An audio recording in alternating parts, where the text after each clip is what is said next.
I'm interested in truth. Was there a creator or was there not a creator? Now, I know this is a popular view today because Hawking popularized it. There's no need for a creator. There's nothing for a creator to do. But I have analyzed his arguments very carefully. In fact, I've written a book about them called God and Stephen Hawking. And his method of getting rid of a creator, to my mind, does not work at all. Because what he does, and others do the same thing, like Lawrence Krauss of Arizona State University, they talk about the universe. Well, let me quote Hawking to you. He says, because there is a law such as gravity, the universe can and will create itself from nothing. Now, when I first read that, and that's the key statement in the book by Hawking and Mlodinow, The Grand Design, that's the key statement, I was staggered. Because it's self-contradictory to start with. Because there is a law of gravity, because there is something, the universe can create itself from nothing. That's a flat contradiction. And then to say the universe can create itself, that's logical nonsense. If I say that X creates Y, roughly speaking, I'm saying if you've got X, you may in the end get Y.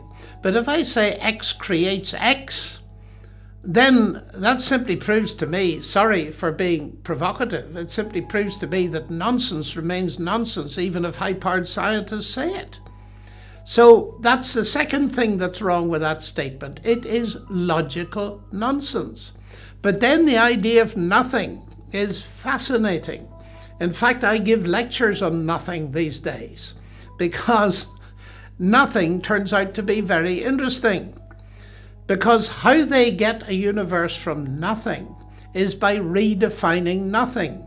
It's very hard to believe this, but Lawrence Krauss, in his book, A Universe from Nothing, tells us fairly early on. He says this, because something is physical, nothing much must be physical, especially if you define it as the absence of something. That is absolute foolish absurdity. Now, if you have to go to that extreme to get rid of God, you're not getting rid of God at all. You're not getting a universe from nothing, so you're failing spectacularly to solve the problem that Hawking and Krauss set up for themselves at the beginning of their books, and that is Leibniz's question, why is there something rather than nothing? And that's why I am not impressed by these attempts to say we don't need God. I think you do, because the very interesting thing is many of these people getting a universe from nothing, which doesn't work because their nothing is actually something, a quantum vacuum or something like that, will say the laws of nature do it. Well, where do they come from? They don't answer that question. So it seems to me that before we start, you need a God to structure the universe in such a way that it's got laws. And one of my main reasons for being a believer in God, apart from my Christianity, of course, is that science can be done.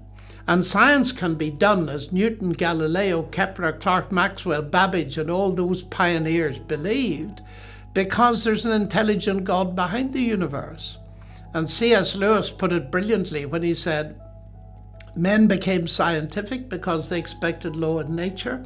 And they expected law of nature because they believed in a legislator, a lawgiver. I often say to people, modern science in a very real way is the gift of the Judeo-Christian worldview to humanity. And that's why I'm not ashamed of being a scientist and a Christian simultaneously, because arguably it was Christianity gave me my worldview. And so Newton and company, they started. Their belief in God did not hinder their science. It was the motor that drove it. And I think we need to get back to seeing that that is the real source of modern scientific research.